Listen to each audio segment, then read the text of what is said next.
और चलिए अब बात करते हैं गुजरात की, जहां पहले चरण का मतदान इस समय चल रहा है। अभी तक की जानकारी जो निकल करके सामने आ रही है, करीब 10% वोटिंग हो चुकी है। 2 घंटे से ज्यादा का वक्त बीत चुका है और आपको बता दें कि 10% वोटिंग की खबर अभी निकल करके सामने आ रही है। आपको बता दें कि पहले चरण में 89 सीटों पर वोट डाले जा रहे हैं। कुल 788 उम्मीदवार पहले चरण में मैदान में हैं और उनकी किस्मत जो है आज वो ईवीएम में कैद हो जाएगी। तो आपको बता दें कि पहले चरण के लिए वोटिंग की प्रक्रिया चल रही है और आपको बताएं कि 89 सीटों पर आज वोट डाले जा रहे हैं। तो सुबह से ही पोलिंग स्टेशन पर लंबी कतारें देखने को मिली हैं।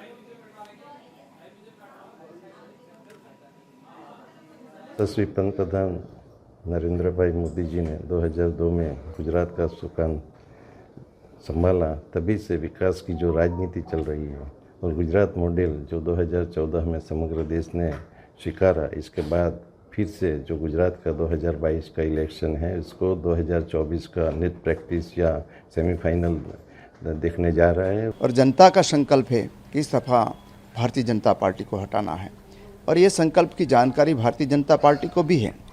इसलिए उन्होंने 1 साल पहले पूरी जो एक सरकार थी चीफ मिनिस्टर सहित उसको बदल दी। इतना भ्रष्टाचार के आरोप थे और ये नई सरकार भी इसी तरह चली है। तो ये बदलाव का मूड है और ये बदलाव जनता ने मूड बनाया है। ये मूड को हमें आगे ले जा रहे हैं। भाजपा की विफलताओं से आज गुजरात में हाहाकार है, तो आज इन समस्याओं से मुक्ति पाने के लिए मैंने वोट किया है। मैंने सुबह उठ के वोट दिया है। मेरा वोट वो महंगाई को हराएगा, मेरा वोट वो मंदी को भगाएगा, मेरा वोट वो बेरोजगार युवाओं के लिए नई सरकार में रोजगार के दरवाजे खोलेगा। मुझे पूरा भरोसा है कि मैंने वोट किया है, गुजरात भी वोट करेगा, सत्ता परिवर्तन होगा। तो देखिए, पहले चरण के लिए वोट डाले जा रहे हैं, वहीं दूसरे चरण को लेकर के भी चुनाव प्रचार अब तेजी से बीजेपी कर रही है। तस्वीर हम आपको दिखा रहे हैं। मुख्यमंत्री गुजरात के भूपेंद्र पटेल आपको तस्वीरों में नजर आएंगे, जो कि इस समय दूसरे चरण के लिए प्रचार अभियान में जुटे हुए हैं। रोड शो कर रहे हैं गुजरात के मुख्यमंत्री। ये तस्वीरें सीधी हम आपको दिखा रहे हैं मेहसाणा से। ये तस्वीर जहां पे रोड शो करते हुए गुजरात के मुख्यमंत्री भूपेंद्र पटेल। तो एक तरफ पहले चरण के लिए वोट डाले जा रहे हैं दक्षिणी गुजरात सौराष्ट्र में, वहीं मेहसाणा से यह तस्वीर है जहां पे आप देख सकते हैं कि इस समय रोड शो करते आपको नजर आएंगे भूपेंद्र पटेल।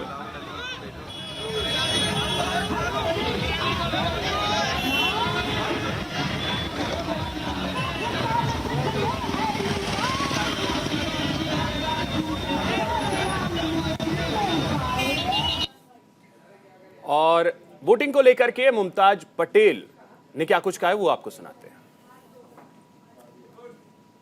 फाइट तो है। मैम बात करें इलेक्शन की, हालांकि ये भी चर्चा थी कि आप भी लड़ना, लेकिन हालांकि नहीं। क्या वजह मैम आप नहीं आने की? क्योंकि हालांकि आप जिस तरह से जानकारी मिली कि आपकी पिताजी भी नहीं चाहते मतलब कि आप चुनाव में आए, इस तरह से पहले पूरा पर जान ले इसके बाद, तो क्या वजह थी आप नहीं आए? तो अभी थोड़ा वक्त सोचना, समझना, देखना फील्ड पे, ग्राउंड पे, पब्लिक के बीच में, उसके बाद फिर उतरेंगे। क्या लोकसभा चुनाव में उम्मीद है कि आप आएंगे? 1 साल बाद देखते हैं। कितनी उम्मीदें कर रखते कि कांग्रेस गुजरात में ला पाएंगे? हालांकि कांग्रेस स्ट्रांग है और कांग्रेस, अगर आप अभी यहाँ पे घूमते हैं, आप कितने लोगों के पास जाएंगे वो यही बोलेंगे पंजा। उनके लिए मतलब एक जैसे बीजेपी के अपने सेट वोटर्स हैं, कांग्रेस वाले जो वोटर्स हैं, बल्कि कांग्रेस के जो कार्यकर्ता हैं, कोई हिला नहीं है यहाँ से। आप मतलब सालों साल देख रहे हैं, अगर आप यहाँ की बस्तियों में पीछे जाएंगे, कोई नाम भी नहीं लेगा बीजेपी का, सबके लिए सिर्फ पंजा। मैम बात करते हैं कांग्रेस की, हमने देखा हाल ही में अध्यक्ष चेंज हुए, लेकिन कई ऐसे नेता है कांग्रेस से जो बीजेपी में शामिल हो रहे हैं। क्या वजह, क्या कमियां देख रही है आप? वो तो फिर अगर आपकी आइडियोलॉजी नहीं है सेट, तो फिर आप जहां मर्जी चले जाएं, कोई प्रॉब्लम नहीं है, क्या कर सकते हैं। अध्यक्ष बदला गया है, मल्लिकार्जुन खड़गे आए, क्या कुछ उम्मीद है कि अब कांग्रेस जो 2014 के पहले हम देखे थे कांग्रेस का सिलसिला नहीं, वापस? बिल्कुल बिल्कुल, उन्होंने ये कहा है कि नई टीम बनाएंगे। उन्होंने कहा है कि युवा 50 साल से नीचे के सेकंड रंग के जो लीडरशिप है उसको डेवलप करेंगे। तो हमको पूरी उम्मीद है कि ये चुनाव खत्म हो जाए तो एक नए तरीके से पूरा AICC का गठन होगा और उसमें काफी बदलाव देखेंगे हम। कहते हैं मैम 2014 के बाद से अब तो मोदी लहर है, क्या आपको लगता है भी मोदी लहर बरकरार है? मोदी जी नो डाउट एक बहुत ही स्ट्रांग पर्सनालिटी हैं, प्रधानमंत्री रहे हैं, तो उनकी जो कल्ट फॉलोइंग, फैन फॉलोइंग है वो बढ़िया है। बट एक पॉइंट आता है कि आपको फिर उसका रिजल्ट भी दिखाना पड़ता है, तो वो एक तरफ और जमीन पे काम एक तरफ। मतलब लहर मानती है, लहर अभी भी है, ये नहीं बोल रही हूँ, बट हाँ उनकी फॉलोइंग है, उसको डिनाई नहीं कर सकते। मैं इसमें घुमा फिरा के बोल नहीं सकती हूँ कि नहीं ऐसा नहीं है और हम लोगों को ये बात पता है। पर मैं फिर भी वही बोलती हूँ कि चुनाव जब आता है तो लोकल मुद्दे पे लड़ा जाए, चुनाव जब आता है तो लोकल कैंडिडेट को देखा जाए, फिर वो सिर्फ पार्टी सिंबल पे नहीं जाना चाहिए। मैम ये भी खबर थी कि राहुल गांधी जिस तरह भारत जोड़ो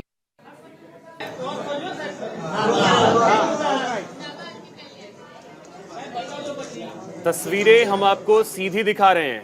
गुजरात के मंत्री हैं हर्ष सांघवी, जो कि इस समय वोट डालने पहुंचे हैं। तो अपनी उंगली पे लगे नीले निशान को दिखाते हुए मतदान करने के लिए पहुंचे हर्ष सांघवी। सीधी तस्वीर हम आपको दिखा रहे हैं।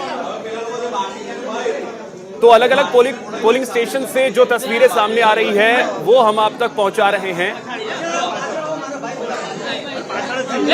देखिए, वोटिंग से पहले हमने ये देखा है कि कई नेता जो हैं वो पहले पूजा अर्चना करते हैं, मंदिर पहुंचते हैं, भगवान से आशीर्वाद लेते हैं और उसके बाद वोट डालने के लिए पहुंचते हैं। उसकी भी तस्वीरें हम आपको दिखा रहे हैं। साथ ही पोलिंग स्टेशन पे जो तस्वीरें हैं, और देखिए विजय रूपाणी, उन्होंने भी वोट डाला और उसके बाद ये तस्वीर हम आपको दिखा रहे हैं हर्ष सांघवी, जो कि इस समय वोट डाल चुके हैं अपना।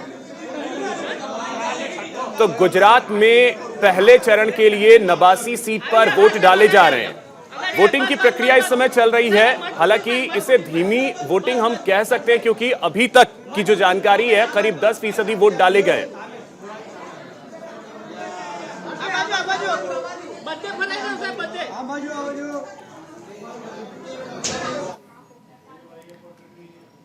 तो चलिए चर्चा इसी पे करेंगे। आज वोटिंग हो रही है, गुजरात क्या कह रहा है, किसे चुनेगा, बीजेपी, कांग्रेस, आम आदमी पार्टी, इसे समझने की कोशिश करते हैं।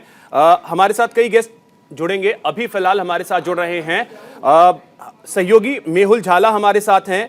इसके अलावा हमारे साथ स्टूडियो से सैयद जवाद साहब हैं जो कि राजनीतिक विश्लेषक हैं, और शैलेंद्र दुबे जी भी हमारे साथ हैं, राजनीतिक विश्लेषक हैं। सर, आप सभी का बहुत बहुत स्वागत है न्यूज इंडिया पर। सबसे पहले मेहुल, मैं आपके पास आ रहा हूं। वोटिंग की जो प्रक्रिया चल रही है, 10% वोट अभी तक डाले गए हैं, क्या कहें इसे? धीमी शुरुआत? देखिए, मैं आपको बताऊं कि सौराष्ट्र में जिस तरह से 9:30 बजे तक में ये समझा जाए कि 4.5% वोटिंग हुई थी, करीब 5% वोटिंग हुई थी पहले 2 घंटे में। सुबह 8 बजे से वोटिंग शुरू हुई है। दूसरा छोर है डांग, जो कि ट्राइबल इलाका है। वहाँ पर मतदाताओं ने सुबह से ही भीड़ जमा कर दी थी, भीड़ लग गई थी और दरवाजे खुले वोटिंग के। इससे पहले ही भारी तादाद में लोग जमा हो गए थे। इस वजह से तकरीबन 9:30 7:30 से 8% वोटिंग वहाँ पर भी हो चुकी थी, तकरीबन 9:45 बजे तक। कुल मिलाकर देखा जाए तो आदिवासी बहुल क्षेत्रों में काफ़ी इस बार उत्साह नज़र आता है। पर सौराष्ट्र की जो सिस्टम है, यहाँ लोग आराम से सुस्ती से उठते हैं, आराम से अपना पहले सुबह का प्रातःक्रिया निपटा के फिर सोचते हैं कि ऑफिस जाने से पहले हो के वोटिंग करके आएंगे।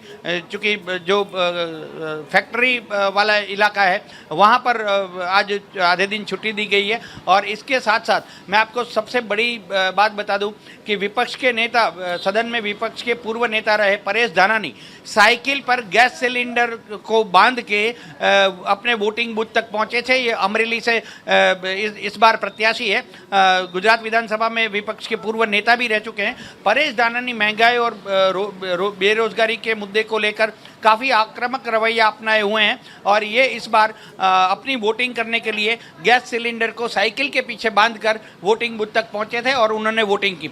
दूसरी एक बड़ी खबर बता दूं कि वांसदा जहां पर से कांग्रेस के विधायक अनंत पटेल पर पिछले 1.5 से 2 महीने पहले एक जानलेवा हमला हुआ था, वहां पर ये घटना घटी है कि भारतीय जनता पार्टी के एक विधायक को, भारतीय जनता पार्टी के एक कार्यकर को कार से खींचकर पीटा गया है और ये भी कहा गया है जनता के द्वारा कि आप हमारे विधायक अनंत पटेल को हराने निकले हैं, ऐसा सवाल करके उनको पीट दिया गया है। ये वांसदा जो कि ट्राइबल इलाका है, नवसारी जिले का विधानसभा क्षेत्र है, वांसदा विधानसभा क्षेत्र से अनंत पटेल जो कि पूर्व विधायक रहे हैं, इस बार भी प्रत्याशी हैं और आदिवासी नर्मदा और तापी पार जो लिंक योजना थी सर उनके आंदोलन के, अनंत पटेल के आंदोलन के चलते सरकार को इस प्रोजेक्ट को वापस खींचना पड़ा था। यहाँ तक नौबत आई थी कि आदिवासियों में काफ़ी इस परियोजना को लेकर आक्रोश था और सरकार बैंड हो गई थी और उन्होंने ये जो प्रकल्प है उसको समेट लिया था। तो घटनाएं भी आनी शुरू हो गई हैं। ठीक है, समर्थन में जिस प्रकार से कार्यकर्ता ने,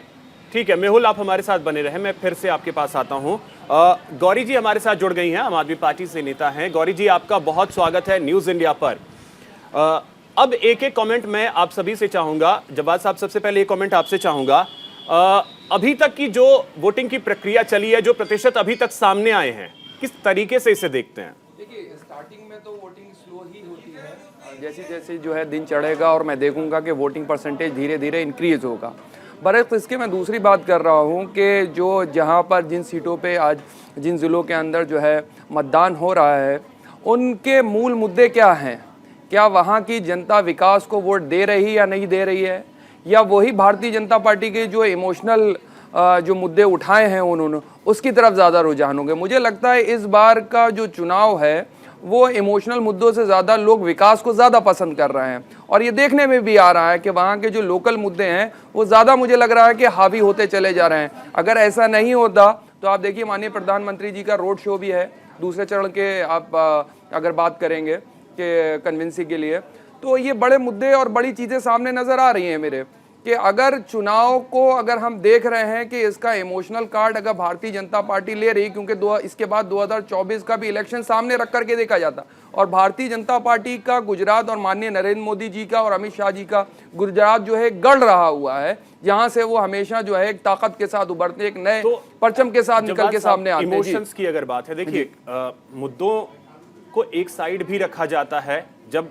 पार्टियां रैलियां करती हैं, उस दौरान जिस तरीके के शब्दों का इस्तेमाल होता है तो इमोशंस तो जुड़ ही जाते हैं। प्रधानमंत्री को लेकर के या गृह मंत्री को लेकर के गुजरात का ऑलरेडी से इमोशंस है, ये शुरू से हर कोई जानता है, और अगर उस तार को छेड़ा जाए तो फिर मुश्किलें तो सामने वाले के लिए हो जाती हैं। नहीं, देखिए, इसमें तो नो डाउट कि भारतीय जनता पार्टी प्रचार प्रसार में और वो मुद्दों को लपकने में एक्सपर्ट है।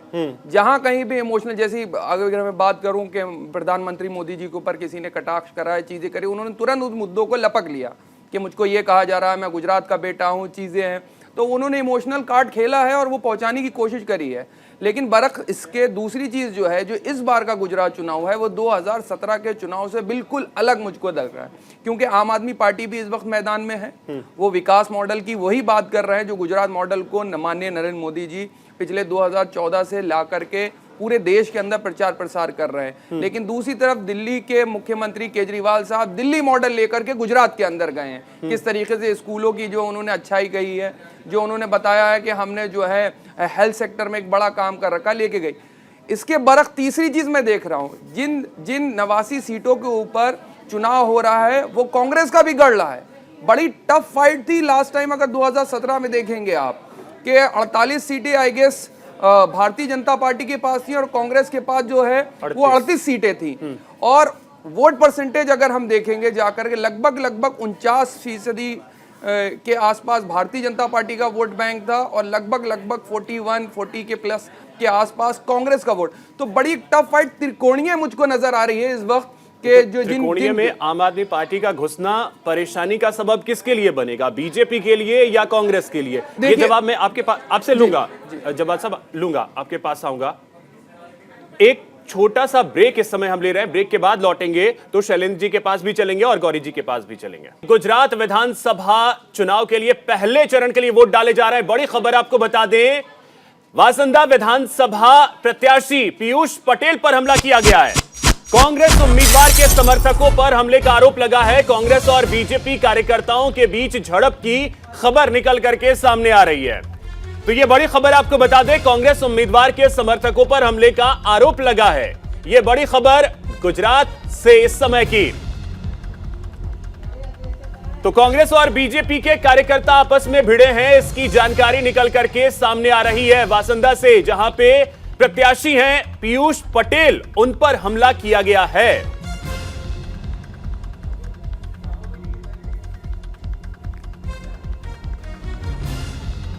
तो चलिए अब चर्चा को आगे बढ़ाते हैं। शैलेंद्र जी, अब मैं आपके पास आ रहा हूं, एक कमेंट आपसे चाहूंगा। जो वोटिंग परसेंटेज है, सबसे पहले मैं उस पर एक कमेंट छोटा सा जल्दी से चाहूंगा कि 10% वोट अभी तक 3 घंटे से ज्यादा का वक्त बीत चुका है, क्या कहेंगे? देखिए, आमतौर पर अभिषेक जी है कि जब अर्ली मॉर्निंग में जो वोट का जो ट्रेंड है वो कभी भी बहुत ज्यादा हायर साइड में नहीं होता है। तो अभी हमें इंतजार करने की आवश्यकता है। जिस तरह से पिछले 2017 में 69% का टर्नआउट था, जो पिछले 2012 से 3% कम था, तो जैसे जैसे दिन आगे बढ़ेगा तो टर्नआउट भी बढ़ेगा। लगभग ये स्थिति जो स्पष्ट होगी लंच के बाद 2 या 3 बजे तक आपको देखने को ट्रेंड जो आएगा, उसके बेसिस पे हम ये एनालिसिस कर पाएंगे कि इस बारी मतदान का प्रतिशत बढ़ रहा है या जो वही रहने वाला है या उससे कम होगा। ये 3 या 4 बजे तक स्थिति स्पष्ट होगी। ठीक है। और इस बार का वोटिंग का तरीका किस तरीके से आप देख रहे हैं? क्योंकि जवाद साहब कह रहे थे कि मुकाबला तो त्रिकोणीय दिख रहा है, ठीक है, दिख रहा है, और कांग्रेस को लेकर के यह भी कहा जा रहा है कि कम मत आंकी है उनको। आम आदमी पार्टी को लेकर कहा जा रहा है कि सूरत तक तो ठीक है, आम आदमी पार्टी अच्छा कर रही है। किस तरीके से आप देख रहे हैं इस बार? देखिए, गुजरात मुख्यतः 4 रीजन में है। अगर उसको हम ज्योग्राफिकली देखें और पॉलिटिकली देखें, आपका नॉर्थ गुजरात हो गया, सेंट्रल गुजरात हो गया, सौराष्ट्र कच्छ हो गया और आपका साउथ गुजरात। तो इस बार की भी जो फाइट है, जो मेरा आकलन है, वो बाइपोलर ही होनी है, ट्रायंगुलर फाइट नहीं है। कुछ सीट्स हैं जहां पर हो सकता है कि आम आदमी पार्टी कुछ अच्छा करने का प्रयास करे। वो क्या है कि जहां पर मान लीजिए कांग्रेस ने अगर स्ट्रॉन्ग कैंडिडेट नहीं प्लेस किया है, तो उन सीट्स पे हो सकता है कि मतलब आम आदमी पार्टी फाइट देने की कोशिश करे। क्योंकि गुजरात में ऐसा नहीं है। गुजरात में आप आज से करीब 4 चुनाव लगातार उठा के देखिए तो कांग्रेस कभी ऐसा नहीं है कि मतलब बहुत ज्यादा 50 सीट से कभी नीचे नहीं आई। कांग्रेस एक मीनिंगफुल उसमें प्रेजेंस में रहती है। जो पिछला 2017 का चुनाव जो है, अगर उसकी आप पृष्ठभूमि देखने का प्रयास करेंगे तो उसमें 2 अहम चीजें थी। एक तो था कि पाटीदार आंदोलन का होना, जिसकी वजह से भाजपा को सौराष्ट्र और कच्छ रीजन में एक बहुत बड़ा नुकसान हुआ था। कांग्रेस ने उसमें लीड ली। और जो 2 बड़े रीजन हैं, आपका सेंट्रल गुजरात हो गया और दूसरा सौराष्ट्र कच्छ हो गया, तो उसमें से सौराष्ट्र कच्छ में भाजपा को बड़ा नुकसान हुआ था, कांग्रेस ने लीड ली थी। तो इस बारी ना तो वो पाटीदार आंदोलन है, इवन जो पाटीदार आंदोलन के जो नेतृत्व करता है हार्दिक पटेल, वो अभी भाजपा ज्वाइन कर चुके हैं। दूसरा बड़ी जो इंटरेस्टिंग चीज है वो ये है कि 182 सदस्य हैं गुजरात की विधानसभा में, जिसमें से 142 सामान्य हैं और 40 सीटें रिजर्व हैं। 40 में भी जो 13 सीट है वो एससी को है और 27 एसटी को है। तो यहाँ पर एससी की तुलना में एसटी समुदाय की जो संख्या है वो अधिक है। एक सेकंड के लिए सर आपको रोक रहा हूं। मुमताज पटेल इस समय बोल रही हैं और आपके वोट और अधिकार को इस्तेमाल करें। क्या कहेंगे जिस तरह से आज आपने आपका वोट दिया है, क्या मुद्दे इस बार चुनाव में है और किस मुद्दे के आधारित आपने आपका वोट कास्ट किया? आम आदमी को बेरोजगारी, महंगाई, बिजली, सड़क, पानी, यही चीजें आज भी हम लोगों को खल रही हैं। तो इन्हीं मुद्दों पे वोट किया जाना चाहिए और अपने लोकल कैंडिडेट को देखकर, अगर आपके लोकल कैंडिडेट ने ठीक काम नहीं किया है तो दूसरे को मौका दीजिए। बस यही कहूंगे।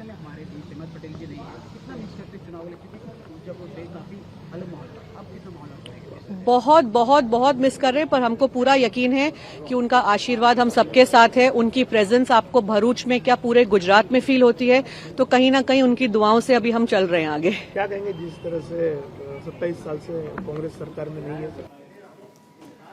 तो मुमताज पटेल को आप सुन रहे थे। यहाँ वक्त एक छोटे से ब्रेक का है। गौरी जी, मैं लौटता हूं तो उसके बाद जो शैलेंद्र जी ने कहा है कि इलेक्शन तो वहां पे ट्रायंगुलर कम ही नजर आ रहा है, वहां पे 2 ही पार्टियों के बीच मुकाबला है, इसका जवाब मैं आपसे लूंगा।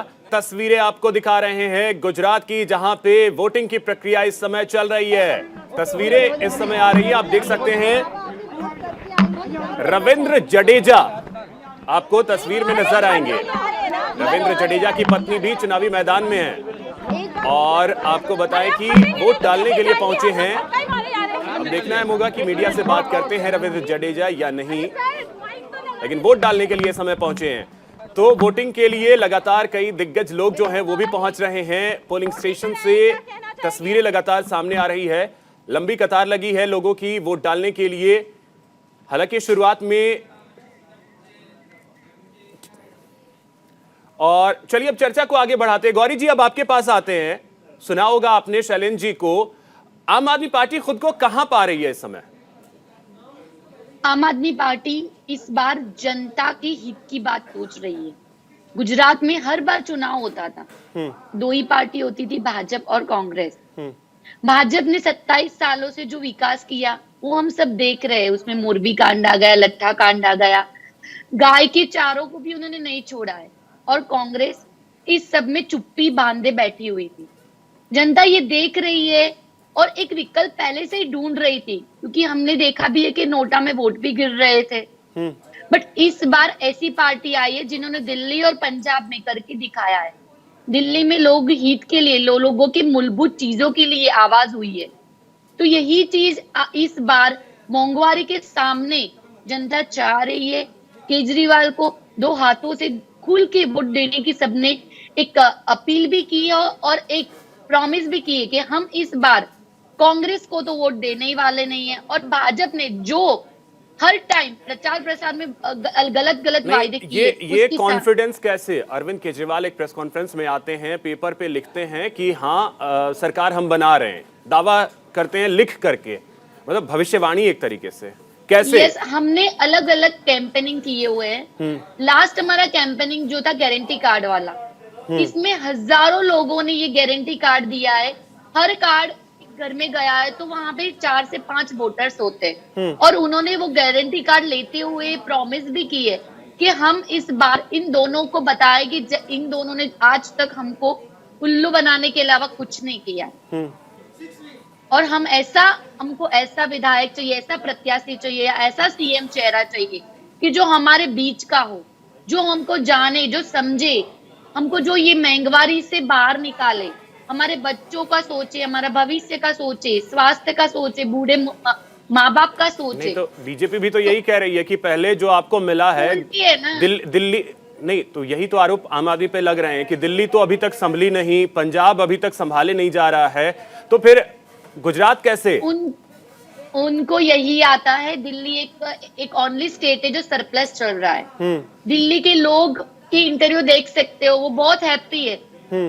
दुकान में जाते शॉपिंग के लिए तो प्राइस में डिफरेंस आता है गुजरात और दिल्ली में। बिकॉज जब बात हुई मेरी तो उन्होंने वही बोल रहा कि यहाँ के लाइट बिल नहीं है आते। तो ये सारी चीजें गुजरात में अब जाओ गलियों में, महानगर पालिका के नजदीक के एरिया में। ठीक है, जब्बार साहब एक कमेंट करना चाह रहे हैं। गौरी जी आता हूं फिर से। जब्बार साहब एक कमेंट करना चाह रहे हैं। गौरी जी, भ्रष्टाचार के ऊपर जो थी ये सरकार 2014 के अंदर जिस वक्त बड़ा जोर शोर से कर रही थी, आज खुद ही जो मंत्री हैं दिल्ली के सत्येंद्र जैन साहब, वो जेल के अंदर हैं भ्रष्टाचार के आरोप, और उनके जो वीडियोस हैं वो मसाज वाले करवाते हुए वो बाहर निकल के आ रहे हैं। तो आप उसके ऊपर क्या अपना पक्ष रखेंगी? और मनीष सिसोदिया साहब के ऊपर भी जो है ईडी, सीबीआई और इनकम टैक्स जो है वो लग चुकी है। और भाजपा और कांग्रेस का यही है, बार बार यही चीज की ना, पुलिस को आगे कर देना, सीबीआई को आगे कर देना, ईडी को आगे कर देना। वो जो मसाज ले रहे थे, वो एक रेपिस्ट से ली जा रही थी मैडम। जब आप इस चीज की गहराई को समझिए। पहले गौरी जी और जब्बार साहब हमारे साथ बीजेपी से विमल जी भी जुड़ गए हैं, उनके पास भी चलते हैं। विमल जी सुन ही रहे थे इसका जवाब, अब विमल जी से ही लेते हैं। विमल जी। अभिषेक जी, मैं कहना चाहता हूं कि सबसे एक सेकंड के लिए विमल जी रोक रहा हूं, एक सेकंड के लिए। इस समय केंद्रीय मंत्री पुरुषोत्तम रुपाला हैं, वोट डालने के लिए पहुंचे हैं। ये तस्वीरें सीधी हम दिखा रहे हैं आपको, बोल रहे हैं कुछ पुरुषोत्तम रुपाला। सूरज नारायणना दर्शन करीने मतदान करवा અમે પરિવાર સહિત આવ્યા હતા। અમારા ગામમાં એક આજ વરરાજો કોણમાં જાય છે, એ પણ એના આખા પરિવાર સાથે ઢોલ નગારા સાથે મતદાન કરવા માટે આવ્યા.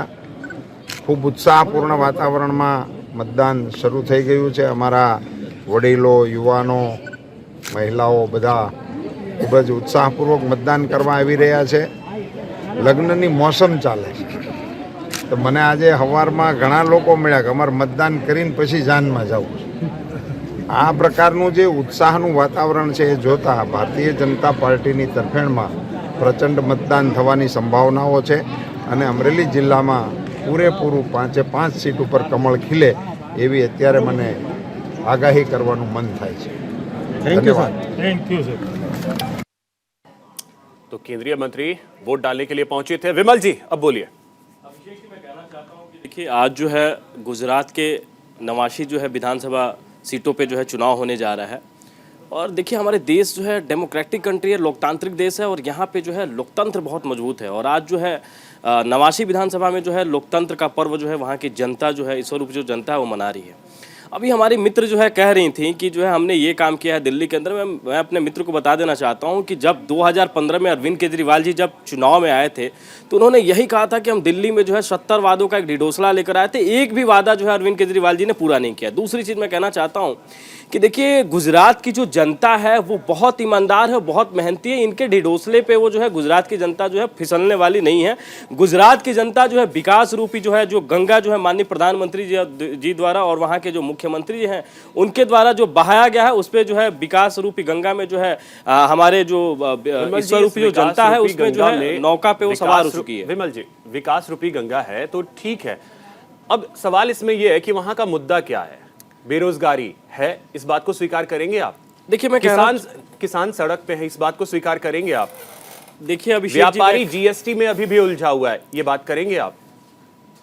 मैं बता भले विपक्ष इससे दूर हो जाता है, रावण कह दे या बाकी चीजें कुछ कह दे, लेकिन ये मुद्दे तो हैं.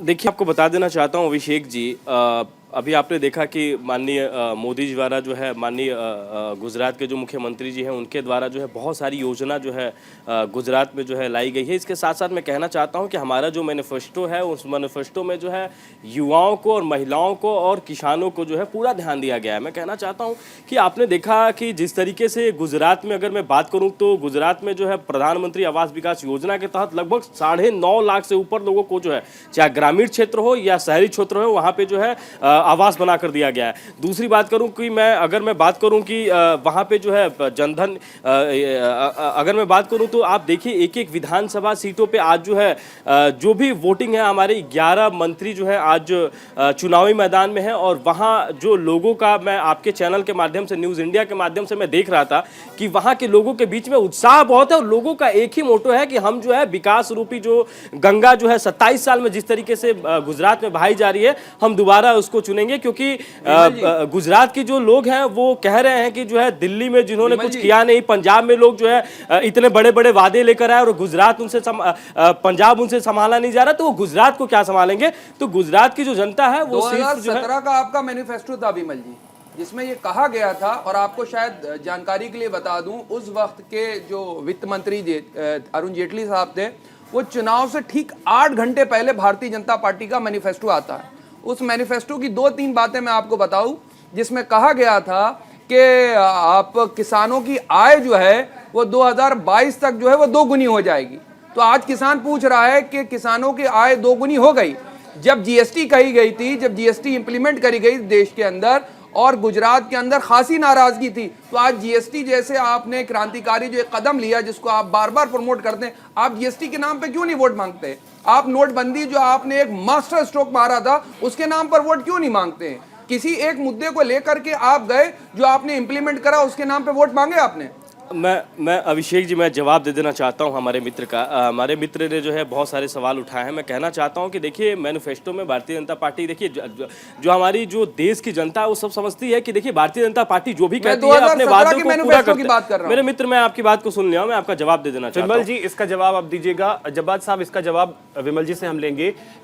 मैनिफेस्टो को लेकर भी देश में चर्चा होनी चाहिए कि मैनिफेस्टो का मतलब होता क्या है, ये जरूरी है. इस समय हमारे सहयोगी हनोल पानीपाना एक गांव है. ये गांव जो है देश के स्वास्थ्य मंत्री मनसुख मांडविया का है. उस गांव में मौजूद हैं सहयोगी पीयूष, उनके पास चलते हैं. पीयूष, क्या जानकारी वहां से? देखिए, अब से थोड़ी देर का वक्त है जब केंद्रीय मंत्री मनसुख भाई मांडविया इस अपने गांव में आएंगे। इनका जो गांव है, इसी गांव से इनकी पैदाइश थी और यहीं से इनका राजनीतिक कैरियर शुरू हुआ था। और आज इस गांव में स्थित एक पाठशाला है, उसके ठीक बाहर एक प्रांगण में हम खड़े हैं और यहीं पर वो अपना वोट कास्ट करेंगे। उनका पूरा परिवार यहाँ पर मौजूद होगा, उनके 2 भाई हैं वो उनके साथ यहाँ मौजूद रहेंगे, साथ ही साथ मांडविया फैमिली जो है वो उनके साथ यहाँ पर वोट कास्ट करेगी। अभी तक मैं भावनगर और पालिताना के अन्य बूथों पर था और जिन बूथों पर अगर आप देखिए तो सुबह का वक्त था जब लोगों की आमद शुरू हुई और लगातार लोग वोट करने आ रहे थे। और जब भी उनसे बात हुई तो कुछ लोगों ने कहा विकास का मुद्दा है, कुछ ने कहा महंगाई मुद्दा है, तमाम अलग अलग तरह के अलग अलग मुद्दे थे जिस पर वोट कास्ट कर रहे थे। और फिलहाल अभी का जो वक्त है वो धीरे धीरे पारा जिस तरह से सूरज का चढ़ता जा रहा है, क्योंकि गुजरात है यहाँ पर गर्मी भी है और ऐसे में साफ है कि जो मतदान करने के लिए लोग आ रहे हैं उनके अंदर भी जो उत्साह है वो साफ दिखाई दे रहा है और वो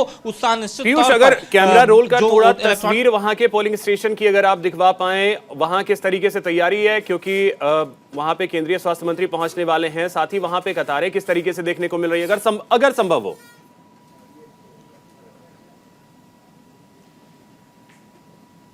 देखिए, मैं जहां पर खड़ा हूं उससे मैं चाहूंगा कि कैमरा पर्सन को पैन करते हुए दूसरी तरफ दिखाएं जहां पर पब्लिक है और यहां पर मैं चाहूंगा कि उस तरफ हम इनको लेके चलें सीधे कैमरे को, तो जहां पर लोग इस वक्त इंतजार में हैं केंद्रीय मंत्री मनसुख भाई मांडविया के। और आपको मैं ले चलता हूं, क्योंकि इस वक्त मैं जहां पर खड़ा था वो उस विद्यालय के ठीक पीछे का प्रांगण था अभिषेक, और ये आप देख सकते हैं यहाँ पर ये विद्यालय है। हम चाहेंगे कि कैमरा पर्सन से जल्दी से इस विद्यालय को दिखाएं जहां पर उन्हें वोट कास्ट करना है। ये वो विद्यालय है, यहां पर वोट कास्ट करेंगे। फिलहाल लोग बाहर खड़े हैं, उनका इंतजार कर रहे हैं। तमाम ऐसे लोग हैं जिन्होंने अपना वोट कास्ट कर लिया है, लेकिन उसके बावजूद भी इंतजार कर रहे हैं कि कब वो यहाँ पहुंचेंगे और अपना वोट कास्ट करेंगे। 11 बजे का टाइम है वोट कास्ट करने का अभिषेक। ये वो स्कूल है और इसी स्कूल के भीतर वोट कास्ट करेंगे केंद्रीय मंत्री मनसुख भाई मांडविया। तमाम लोग हैं यहाँ पर, उनसे मैं बातचीत करता हूं। ठीक है, इस बार वोट किस मुद्दे पर दे रहे हैं आप लोग? विकास का, डेवलपमेंट का और जमीनी जुड़े हुए नेता का ऋण अदा करने के लिए हमारे गांव वाले वोट करेंगे और इस गांव में बीजेपी को 100 से 100% वोट मिलने वाला है। देखिए, इनका कहना है विकास के मुद्दे पर अभिषेक, विकास के मुद्दे पर यहाँ के जो मतदाता हैं वो वोट करने का मन बना चुके हैं। ठीक है पीयूष, आते हैं आपके पास फिर से, बने रहिए वहां पे। स्वास्थ्य मंत्री पहुंचते हैं तो फिर वहां की तस्वीरें दिखाएंगे। विमल जी जल्दी से इसका जवाब दीजिए, फिर शैलेंद्र जी से जवाब। देखिए, हमारे मित्र ने कहा कि जीडीपी दर की बात कर रहे थे। मेरे मित्र को मैं बता देना चाहता हूं कि जो गुजरात की आय की बात कर रहा था, मैं उसका जवाब दे देना चाहता हूं। मेरे मित्र थोड़ा ऊपर बात कर रहा था। मेरे मित्र मेरे बात को ध्यान से सुनिए। मैं आपके क्वेश्चन को जो है मैंने समझ लिया है, मैं आपके क्वेश्चन का जवाब ही दे रहा हूँ। मेरे मित्र, मैं बता देना चाहता हूं जो 2017 में जो 2016-2017 में जो गुजरात की जो जीडीपी दर था वो 12 लाख रुपए था। 2021-22 की बात करूं तो लगभग 20 लाख रुपए हो गया। दूसरी चीज़ मैं कहना चाहता हूं कि 2000 अगर 16-17 की बात करूं तो एक आदमी की जो आय थी, सालाना जो आय थी वो लगभग 1,56,000 रुपये थी, लेकिन अभी जो है जो आय है वो लगभग 2,14,000 रुपये हो गया। तो मतलब अगर देखा जाए तो गुजरात में एक आदमी जो है प्रतिदिन जो है प्रति महीने जो है 18,000 रुपये कमाता था। पहले ऐसा होता था कि जो कोई भी व्यक्ति होता था गुजरात का वो प्रत्येक महीने में, देखिए मैं उस किसान कहाँ है, किसान कहाँ है? जीएसटी को लेकर के आपने जवाब नहीं दिया। तो गुजरात में 89 सीटों पर इस समय गुजरात की जनता वोट डाल रही है। आम आदमी पार्टी, बीजेपी या कांग्रेस, किसे चुनेगी 8 तारीख को पता चलेगा, लेकिन आज लोग अपने अपने वोट डाल रहे हैं। हमारे साथ एक बड़ा गेस्ट पैनल है, उनसे चर्चा कर रहे हैं। शैलेंद्र जी, अब मैं आपके पास आ रहा हूं। ब्रेक पर जाने से पहले मैनिफेस्टो को लेकर के सवाल था, तो अब एक चीज मैं आपसे समझना चाहूंगा कि मैनिफेस्टो भारत की सियासत में कितना महत्वपूर्ण है, कितना अहम है? ये कोई राजनीतिक व्यक्ति और वोटर्स के बीच का संबंध नहीं है, ये संबंध दिलों का संबंध है। और दिलों का संबंध आज आप देख सकते हो कि गुजरात के गांव गांव में लोग गुजरात के हित के लिए आगे बढ़ रहे हैं।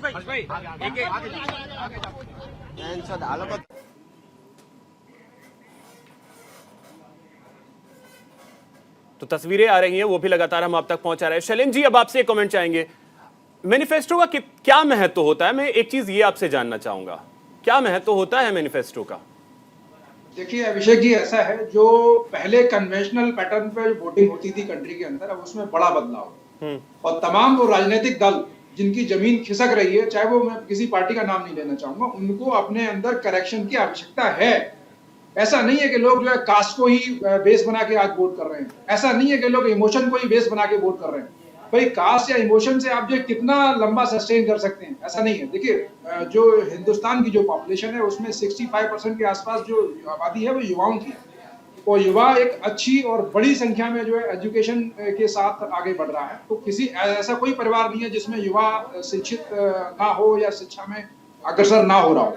तो आज पहले ये होता था ट्रेंड कि परिवार का मुखिया जहां कहता था वहीं पर जो है बाकी सदस्य मतदान करते थे, लेकिन आज ऐसा नहीं है। आज आप ये देख सकते हैं कि महिलाओं का मत अलग होता है, युवाओं का अलग होता है, परिवार के मुखिया का अलग होता है। तो ये कहीं न कहीं स्वस्थ लोकतंत्र के लिए, मजबूत लोकतंत्र के लिए एक अच्छा साइन है, इसका जो हम सबको वेलकम करना चाहिए। शैलेंद्र जी, इसमें क्योंकि जो मैनिफेस्टो है, पार्टियां तो उसी मुद्दे पे लड़ती हैं ना, उसे लीगल डॉक्यूमेंट के तरीके से क्यों नहीं इस्तेमाल किया जा सकता? आप एक इस तरीके से नियम बनाइए, चुनाव आयोग को भी इसमें संज्ञान लेना चाहिए कि मुद्दे वो हों और उसी पे चीजें आगे बढ़ें। हम देखते हैं कि वो जो होता है मैनिफेस्टो, गुजरात की आधी जनता को भी नहीं पता होगा कि मैनिफेस्टो में चीजें हैं क्या क्या, या उससे ज्यादा ही। मैं ये कहता हूं आधा से आधा तो मैं शायद कम बोल रहा हूं, बहुत ज्यादा लोगों को 70-80% लोगों को तो ये तक नहीं पता होगा कि मैनिफेस्टो में पार्टियों ने क्या कुछ कहा है। ये एक बड़ी समस्या है, मैं इससे सहमत हूं, लेकिन उसमें पहले समय के तुलनात्मक काफी बदलाव हो रहा है। अगर इस तरह का रिफॉर्म्स अगर इलेक्शन कमीशन अगर ले और इस पर जो संज्ञान लेकर अगर इस पर सारे राजनीतिक दल इस पर डिस्कोर्स को आगे बढ़ाएं तो ये तो बहुत अच्छा है। लेकिन विडंबना ये है कि पॉलिटिकल पार्टीज इस पे ज्यादा अपना बात करके, अभी होता क्या है, जैसे for example opposition party ruling party पे ये इल्जाम लगाने का प्रयास करती है कि देखिए इमोशनल कार्ड खेल, आप उनको ये मौका क्यों दे रहे हैं। फॉर एग्जाम्पल, जब आपको पता है कि गुजरात के नरेंद्र मोदी जो है वो सिर्फ गुजरात के नहीं, आज पूरे देश के सबसे लोकप्रिय जो है नेता है, इसको कोई इग्नोर नहीं कर सकता। आप उनको क्यों इस तरह के शब्द, देखिए मर्यादित और जो है अपशब्द दोनों में अंतर होता है। बिल्कुल, मैं अगर आपको अलंकृत भाषा का इस्तेमाल करके कुछ बोलूं और एक सीधा आपको कुछ बोलूं, दोनों में बड़ा बुनियादी फर्क है। इसकी जो शुरुआत है, मैं अगर आपका ध्यान आकर्षित करना चाहूं तो 2004 के बाद जब वो चुनाव हुआ था तो श्रीमती सोनिया गांधी के द्वारा इसका जो है अगुवाई की गई कि नरेंद्र मोदी जी को मौत का सौदागर बोला। आप देखिए इतना बड़ा अगर आप इल्जाम लगाएंगे बिना किसी जो है सबूत के, तो जनता क्या है कि वो इन चीजों को काउंट करती है और डेवलपमेंट भी जो है मतलब कंसिडरेशन करती है। ऐसा नहीं है कि सिर्फ जो इमोशन के बेस पे वोट, अगर ऐसा होता तो 27 साल लगातार जो रिटेन करना मुश्किल होता। ठीक है। और जहां तक इकोनॉमिकल कंडीशन की जो बात कर रहे थे, गुजरात जो है आज जीडीपी में 3rd रैंक होल्ड कर रहा है, जो कभी नहीं थी आपकी जो पास में देखेंगे। Maharashtra is leading on number 1 for the last so many years, but Gujarat जो अभी 3rd रैंक पे। ठीक है। और ओवरऑल जैसे मैं एग्रीकल्चर की बात हो रही थी, तो एग्रीकल्चर का जो स्टेक है जो जीडीपी में, वो आपका गुजरात का 20% है, जब ओवरऑल अगर कंट्री का देखें तो वो लगभग आपका 18%। उसी का तो मॉडल बीजेपी दिखा रही है, लेकिन अब केजरीवाल ये कह रहे हैं कि हम दिल्ली का मॉडल दिखाने के लिए आए हैं। लेकिन एक जल्दी से कमेंट मैं जवाद साहब आपसे भी चाहूंगा, क्या मैनिफेस्टो को लीगल किया जाना चाहिए? क्योंकि लोगों को पता तो हो कि जो पार्टियां हैं, जो कैंडिडेट्स हैं, मैं ये भी कहता हूं कई ऐसे कैंडिडेट्स भी होंगे उनको नहीं पता होगा कि मैनिफेस्टो में है क्या। सर अभी गुजरात का पस मंजर और मौजू तो ऐसा है कि आधे से ज्यादा गुजरात की जनता को यही नहीं पता होगा कि चीफ मिनिस्टर का नाम क्या है, अभी जो मौजूदा चीफ मिनिस्टर है। सच बात बता रहा हूं, अगर ना हो तो अपने आप कैमरामैन से पूछिए कि गुजरात के चीफ मिनिस्टर का नाम क्या है। क्योंकि आप देखिए, अगर ऐसी बात थी और उपलब्धियां गिनाने की बात थी तो आपने चीफ मिनिस्टर क्यों बार बार बदले? आप एक ही चीफ मिनिस्टर के कार्यकाल के नाम पर आप वोट मांगते कि हमारे चीफ मिनिस्टर, वोट मांगा जा रहा है नरेंद्र मोदी के नाम पर। आप कार्यों को छोड़िए, कार्यों के नाम पर तो वोट ही नहीं मांगा जा रहा है। तो वो ये तो कहते हैं ना कि हमारे पास तो चेहरा है तभी तो हम मांग रहे हैं। अरे साहब, चीफ मिनिस्टर चेहरा होगा। अच्छा, अब ये भी गारंटी नहीं है कि अगर बीजेपी दोबारा सत्ता में आती है तो उसके बाद चीफ मिनिस्टर ये रहेंगे या नहीं रहेंगे। कैसे, किसके ऊपर यकीन करा जाए? विमल जी रहेंगे या नहीं रहेंगे? वो तो विमल जी भी नहीं बता पाएंगे। विमल जी को क्या है, विमल जी क्या उधर की कार्यकारिणी को नहीं पता कौन रहेंगे। मैं पूछ रहा हूं कि चीफ मिनिस्टर क्यों बदलेगा, तो विमल जी क्या बता पाएंगे। तीसरी सबसे बड़ी बात यह है, नरेंद्र मोदी साहब गुजरात का चुनाव सिर्फ अपनी छवि के ऊपर लड़ते हैं। कोई लीडरशिप ऐसी नहीं बाकी रह गई तो जवाब साहब सवाल तो ये भी है कि सवाल तो ये भी है ना कि 2002 के बाद से अभी तक कोई दूसरा चेहरा विपक्ष में ऐसा बन नहीं पाया। ये तो विपक्ष की भी कमजोरी है। विपक्ष की बात बाद में, लेकिन अभी जो मौजूदा सत्ता में उसकी बात हो। 11 मंत्री चुनाव लड़ रहे हैं, कोई एक मंत्री ऐसा बता दे जो अपने जो कार्यकाल है उसके बिहाफ पे जाकर के लोगों से वोट बड़ी मांग दिलचस्प सके। सी तस्वीर, बड़ी दिलचस्प सी तस्वीर है। ये तस्वीर हम दिखा रहे हैं। अब देखिए महंगाई का विरोध किस तरीके से किया जा रहा है वो आप इन तस्वीरों को देख करके समझ सकते हैं। साइकिल पर सिलेंडर ले जाते अमरेली के कांग्रेस प्रत्याशी परेश धनानी, ये तस्वीर आप देखें। वोट डालने के लिए जब निकले थे अमरेली के कांग्रेस के प्रत्याशी हैं परेश धनानी, तो गैस सिलेंडर इन्होंने अपने साइकिल पर पीछे बांधा हुआ, ये आपको तस्वीरों में नजर आएगा।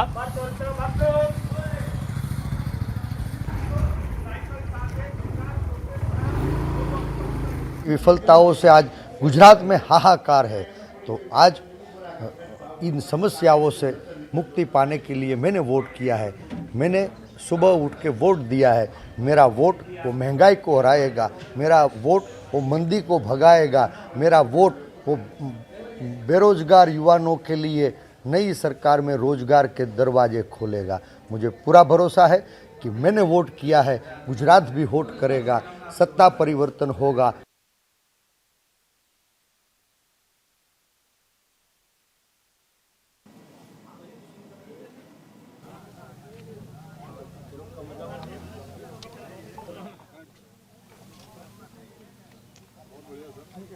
केंद्रीय स्वास्थ्य मंत्री मनसुख मांडविया जो कि वोट डालने के लिए पालिताना गांव, जो उनका पैतृक गांव है, वहां पहुंचे हैं। वहां की तस्वीरें इस समय हम आपको दिखा रहे हैं।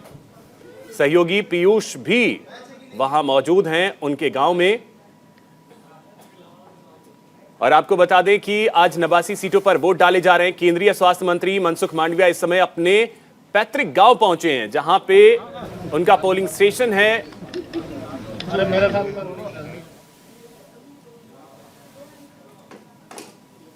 तो ये सीधी तस्वीरें पालिताना से। पहले राउंड की वोटिंग आज चल रही है। 2 चरणों में मतदान होने हैं। 89 विधानसभा सीट जहां पे आज वोट डाले जा रहे हैं।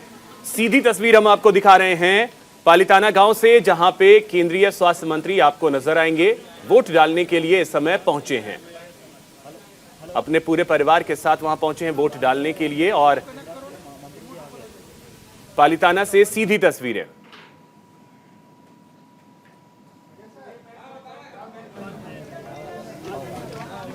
हेलो मनसुख भाई आ चुके हैं? हाँ पैच करो। हाँ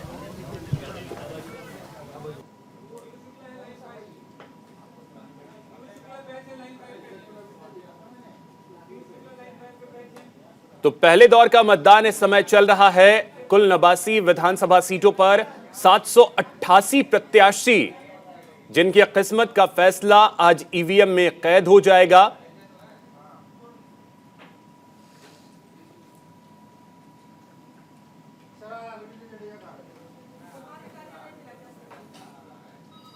तो पालिताना से ये सीधी तस्वीरें। अब गुजरात के रण को कौन जीतता है ये पता चलेगा 8 दिसंबर को जब मतगणना होगी। लेकिन उससे पहले आज जो तस्वीरें हम आपको दिखा रहे हैं, अलग अलग जगहों से लगातार तस्वीरें सामने आ रही हैं। कई दिग्गज हस्तियां जो हैं वो वोट डालने के लिए पहुंची। हमने आपको दिखाया कि पूर्व मुख्यमंत्री विजय रूपाणी वोट डालने के लिए पहुंचे थे। गृह मंत्री हर्ष सांघवी वो भी वोट डालने के लिए पहुंचे थे। उसके बाद रविंद्र जडेजा, उनकी पत्नी मैदान में हैं। पीयूष हमारे सहयोगी हमारे साथ जुड़ गए हैं। पीयूष, केंद्रीय स्वास्थ्य मंत्री मनसुख मांडविया पहुंच गए हैं, संभव हो तो आप उनसे जरा बात भी करें।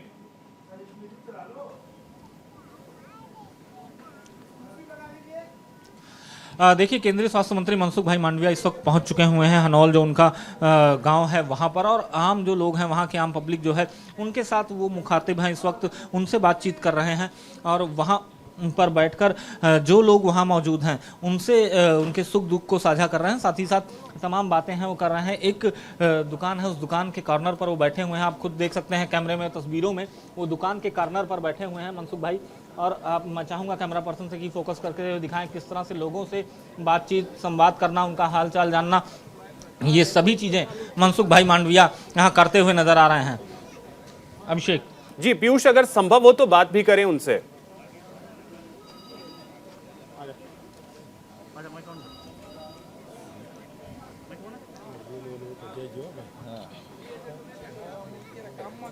अरे फोन कट गया भाई। तो लगता है संपर्क जो है वो पीयूष से टूट गया है और इस समय स्वास्थ्य मंत्री मनसुख मांडविया आपको तस्वीरों में नजर आएंगे। वोट डालने के लिए पहुंचे हैं अपने गांव पालीताना से। ये सीधी तस्वीरें हम आपको दिखा रहे हैं। पीयूष, आवाज मिल रही है आपको मेरी?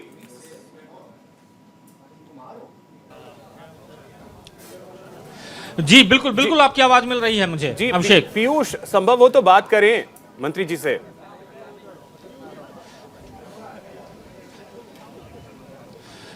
देखिए अभी उन्होंने वोट कास्ट के लिए बोला है, वोट कास्ट के बाद वो बातचीत लोगों से करते हुए नजर आएंगे।